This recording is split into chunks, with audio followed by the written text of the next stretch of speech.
Hello everyone, चलिए एक आज नया कॉन्सेप्ट सीखते हैं। ये बेहद ही आसान छोटा सा कॉन्सेप्ट है लेकिन महत्वपूर्ण है। आज हम सीखेंगे विल और शैल के बारे में, साथ ही साथ हम इसको एक्सटेंड भी करेंगे, यानी कि थोड़ा सा कॉम्प्लेक्स सेंटेंस बनाएंगे कि विल और शैल को अगर दो सेंटेंसेस बनाए जाए तो कैसे यूज करते हैं। कॉन्सेप्ट छोटा सा है, आसान सा है, लेकिन आपको थोड़ी सी प्रैक्टिस करनी है जिसकी वजह से स्पोकन इंग्लिश आपकी अच्छी हो जाएगी। So let's watch the video now.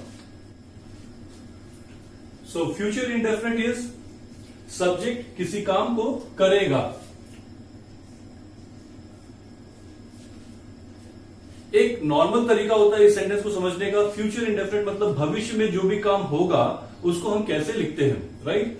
अगर हम हिंदी से इंग्लिश ट्रांसलेशन कर रहे हैं तो एक पुराना ट्रेडिशनल तरीका इसको समझने का वो ये है कि हम लास्ट में गा गी गे की मात्रा अगर होती है तो हम समझ जाते हैं कि वो सिंपल फ्यूचर या फ्यूचर इंडेफिनिट की हम बात कर रहे हैं। सिंपल फ्यूचर, फ्यूचर इंडेफिनिट, ये आपको ध्यान देना जरूरी नहीं है क्योंकि आप स्पोकन इंग्लिश पढ़ रहे हैं, ग्रामेटिकल इंग्लिश में आपको नहीं पढ़ा रहा हूं। गा गी गे की मात्रा कोई भी काम अगर भविष्य में एक बार होगा तो वहां पे हम हेल्पिंग वर्ब में विल और शैल का इस्तेमाल करते हैं।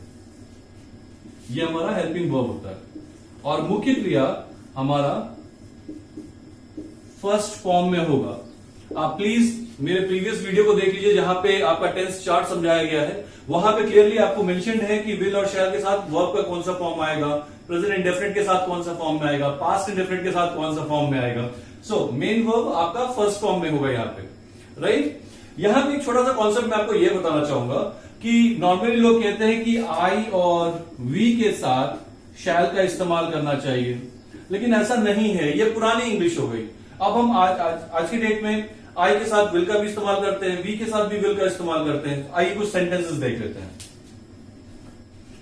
तो हमारे सेंटेंसेस कुछ इस तरह से हैं। वह उधार लेगा, गागी की मात्रा जैसे मैंने कहा था, वह उधार लेगी भी हो सकता है।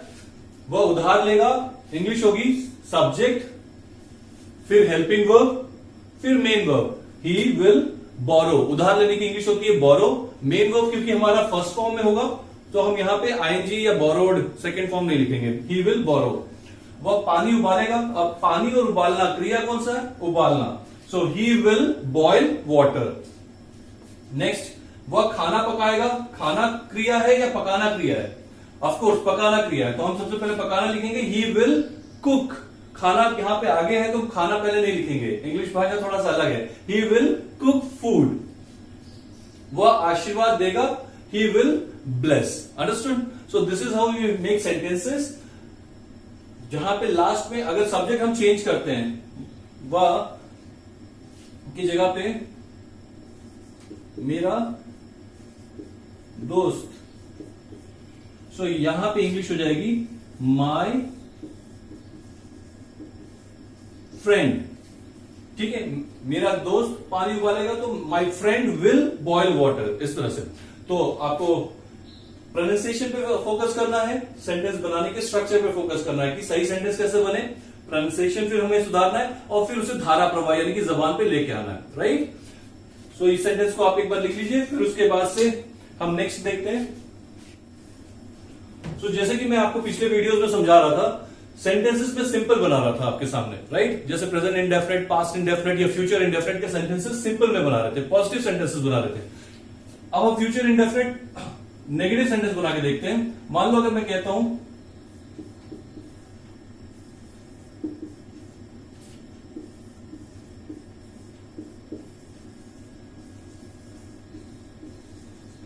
सेंटेंस क्या लिखा मैंने? He will less the shoes. He will less the shoes का मतलब वह जूते का फीता बांधेगा, राइट। वह गागे की मात्रा के लिए विल, बांधने की इंग्लिश होती है लेस, फीते की भी इंग्लिश होती है लेस। तो कुछ लाइक नाउन्स होते हैं। नाउन्स का मतलब होता है आपका जो भी चीज आंखों से दिखती है वो सब संज्ञा है। तो कुछ संज्ञा को हम क्रिया के रूप में भी इस्तेमाल करते हैं। लेस संज्ञा है, लेस को हम क्रिया के रूप में भी इस्तेमाल करेंगे, यानी कि बांधने की भी इंग्लिश लेस ही हम बोलेंगे, फीते को बांधना। ही विल लेस किस चीज को बांधेगा? The shoes. ओके, अब इसका नेगेटिव क्या होगा? He will not lace the shoes। Interrogative क्या होगा? Will he less the, will he lace the shoes का मतलब क्या हुआ? क्या वो जूते का फीता बांधेगा? अगर मैं पूछता क्यों वो बांधेगा, तो यहां पे मैं वाई लगा देता। अगर मैं पूछता कैसे वो बांधेगा, तो मैं यहां पे हाउ लगा दूंगा, right? How will he lace the shoes, why will he lace the shoes, when will he lace the shoes, कब वो बांधेगा, तो व्हेन लगाएंगे हम। तो इस तरह से हम चेंजेस ला सकते हैं इसमें। इंट्रोगेटिव नेगेटिव क्या हो जाएगा? Will he not less the shoes.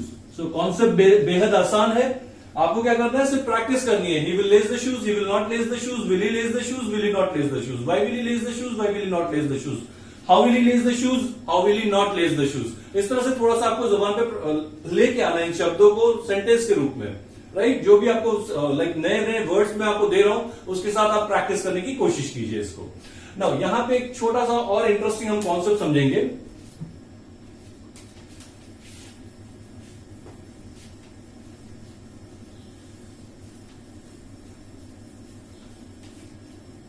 Concept ये है कि फ्यूचर इंडेफिनिट के सेंटेंसेस, अगर दो सेंटेंसेस मुझे यूज करने हैं, दो सेंटेंसेस कंडीशनल, मतलब मान लीजिए अगर मैं बड़ा होऊंगा तो मैं एक बड़ी कार खरीदूंगा, जैसे हम बोलते हैं, या फिर अगर वो समय पे पहुंच जाएगा तो परीक्षा नहीं छूटेगी। हम इस तरह से बातें करते हैं। बोलचाल की भाषा में जो भी चीजें हम हिंदी में बोलते हैं, उसी को हमको इंग्लिश में भी बोलना होता है। इस तरह के सेंटेंसेस को कैसे लिखा जाता है, इसको समझ लेते हैं। ये छोटा सा कॉन्सेप्ट है आपका। मान लीजिए अगर मैं लिखता हूं,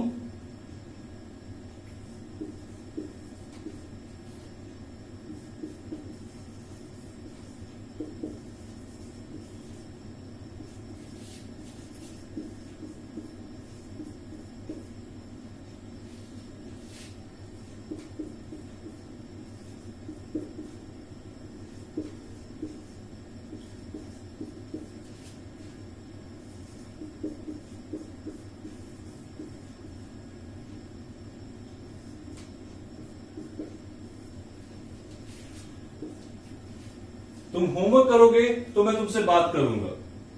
यहां पे अगर मैं ग्रामेटिकली आपको पढ़ा रहा होता तो मैं यहां पे लगाता अगर तुम होमवर्क करोगे तो मैं तुमसे बात करूंगा। लेकिन हम स्पोकन इंग्लिश की बात कर रहे हैं, जैसे हम बोलचाल की भाषा में हम हिंदी में बातें करते हैं, अपनी मातृभाषा में बातें करते हैं। होमवर्क करोगे तो मैं बात करूंगा, ठीक है? मेरा कहना मानोगे तो मैं तुम्हारे साथ चलूंगा। इस तरह से हम बोलते हैं ना, अगर तुम मेरा कहना मानोगे तो मैं तुम्हारे साथ चलूंगा। इस तरह से पूरा ग्रामेटिकल स्ट्रक्चर्स को हम फॉलो नहीं कर रहे होते बार बार स्पोकन इंग्लिश में ना।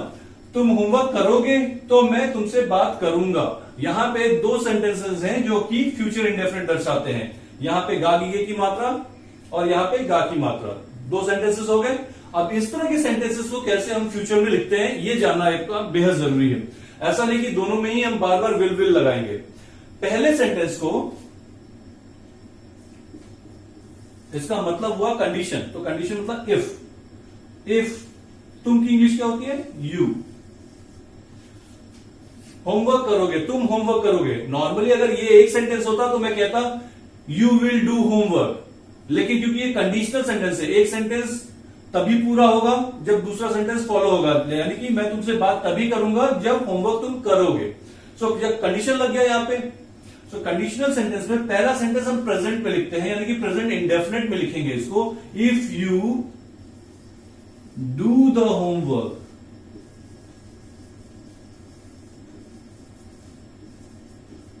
If you do the homework, यानी कि if you will do the homework नहीं, if you do the homework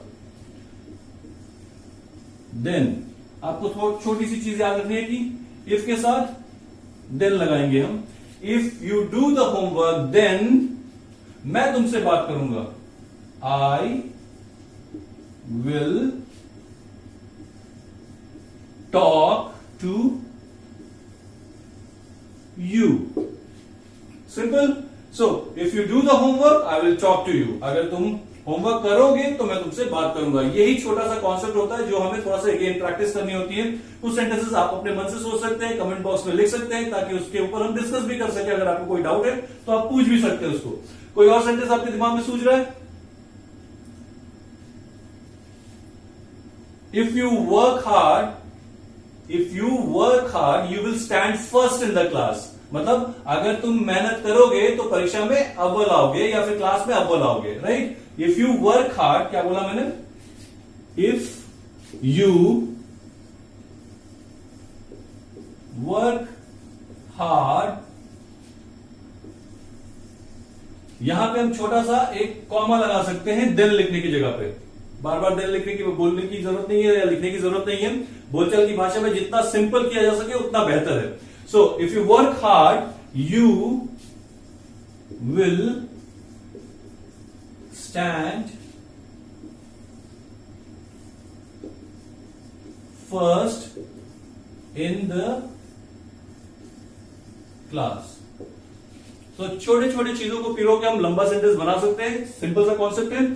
subject present indefinite में इसको लिखेंगे, जो आपने इससे पहले वाले एपिसोड्स में देखा है कि प्रेजेंट इंडेफिनिट कैसे बनाए जाते हैं, उसमें हेल्पिंग वर्ब नहीं लगता, डू डज का इस्तेमाल नहीं करते सिंपल सेंटेंस बनाते समय। If you work hard you will stand first in the class.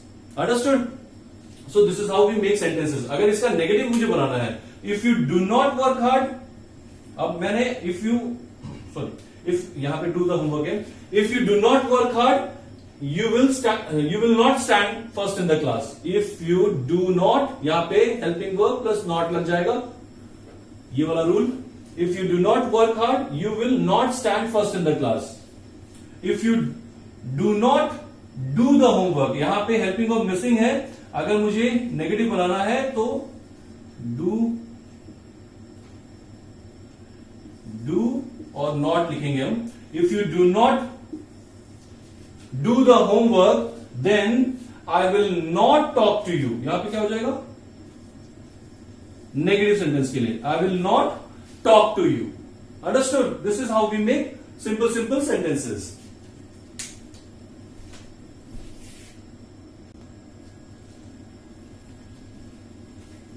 So ये बेहद से आसान से कॉन्सेप्ट्स हैं आपके सामने। विल शैल का ज्यादा इस्तेमाल आप नॉर्मली फ्यूचर के लिए करेंगे।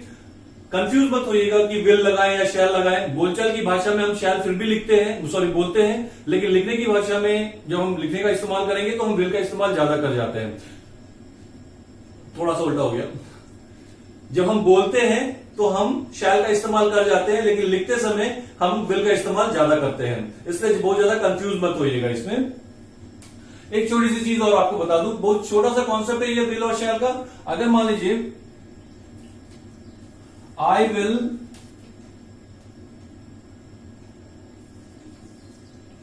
see you, I will see you का मतलब मैं तुम्हें देखूंगा। जब हम बोलते हैं I'll see you in the court, मतलब मैं तुम्हें कचहरी में देखूंगा, कोर्ट में देखूंगा, यानी कि मैं तुम्हारे ऊपर मुकदमा करूंगा। अंडरस्टूड? तो थोड़ा सा ये कॉन्सेप्ट हम आगे चल के समझ लेंगे। अगर मुझे इसका नेगेटिव लिखना है, I will not see you, मतलब मैं तुम्हें नहीं देखूंगा। कई मीनिंग निकाल सकते हैं हम इसको, डिपेंड करता है सिचुएशन क्या है, उस हिसाब से ये सेंटेंस का मतलब निकलता है। I will not see you मतलब मैं तुम्हें नहीं देखूंगा, यानी कि मैं हो सकता है मुझे पसंद नहीं है तुम्हें देखना। I will not see you. अब ये विल नॉट को हम छोटा सा कॉन्ट्रैक्ट कर सकते हैं, यानी कि छोटा कर सकते हैं, क्योंकि बोलचाल की भाषा में हमें कम से कम शब्दों का इस्तेमाल करते हुए ज्यादा बेहतर और ज्यादा तेज बोलना होता है। वैसे तेज नहीं, धारा प्रवाह बोलना होता है। तेज इंग्लिश नहीं बोली जाती है, धारा प्रवाह इंग्लिश बोली जाती है। तो धारा प्रवाह के लिए हम शब्दों को और छोटा कर देते हैं, सेंटेंसेस और छोटे कर देते हैं, यानी कि कम समय में हम ज्यादा से ज्यादा चीजें बोल सके। सो यहां पे हम बोलेंगे आई वोंट सी यू। तो ये आपको प्रैक्टिस करनी है। विल नॉट की जगह पे वोंट आप बोलेंगे। क्या बोलेंगे? वोंट।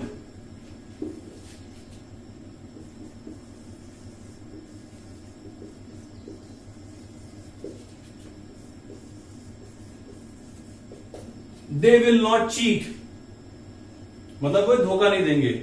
अगर मुझे इसका कॉन्ट्रैक्ट करना है इसको, तो क्या हो जाएगा? They won't cheat. Cheat interesting word है। धोखा देने को हम इंग्लिश में चीट कहते हैं। नाउ हम बोल जाते हैं ही इज ए चीटर, मतलब वो धोखेबाज है। अब ये चीटर कोई वर्ड ही नहीं है आपके इंग्लिश डिक्शनरी में। सो ही इज ए चीट ही हम बोलते हैं, यानी कि धोखा देने की इंग्लिश होती है चीट, और धोखे देने वाले को हम बोलेंगे चीट, चीटर नहीं बोलेंगे। अंडरस्टूड? इसी तरह से लास्ट एग्जाम्पल, जो पिछला आपने एग्जाम्पल देखा था कुक फूड का, सो कुक की हिंदी क्या होती है? पकाना। थोड़ा सा ये कॉन्सेप्ट भी आपका जानना जरूरी है, क्योंकि इंग्लिश में हम हर जगह पकाने को इंग्लिश में कुक ही नहीं बोलते हैं। अगर हम रोटी पकाएंगे तो हम वहां पे बेक इस्तेमाल करेंगे, या केक जब हम बनाते हैं पकाते हैं तो हम उसको बेक बोलते हैं, राइट। जब चीजें फूलती हैं, जैसे बिस्किट फूलता है, पेटीज फूलता है, केक या रोटी फूलती है, तो हम उसको बेक बोलते हैं, राइट। तो ये चीजें चाहे तो आप नोट कर लीजिए। So this is how we make this future indefinite sentences, और ये थोड़ा सा अगर आप प्रैक्टिस करते हैं तो बेहद आसान तरीके से आप बोलना शुरू कर देंगे। That's all for today. Thank you very much for your time. Good day.